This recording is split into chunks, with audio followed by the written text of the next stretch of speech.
Dinomobi ұсынады.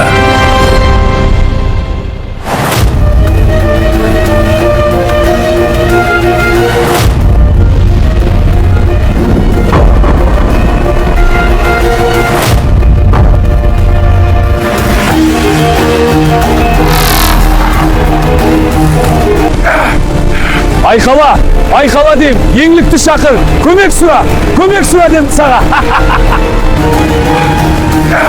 Көмек сұра, көмек. Ал енді еңлікке сау бол де. Еңліктің жүрегі саған бұрылмады. Еңліктің жүрегі саған бұрылмас. Еңлік, қайда тығылдың, сүйгенің ажалдың құшағында жатыр. Сенің жүрегің менікі.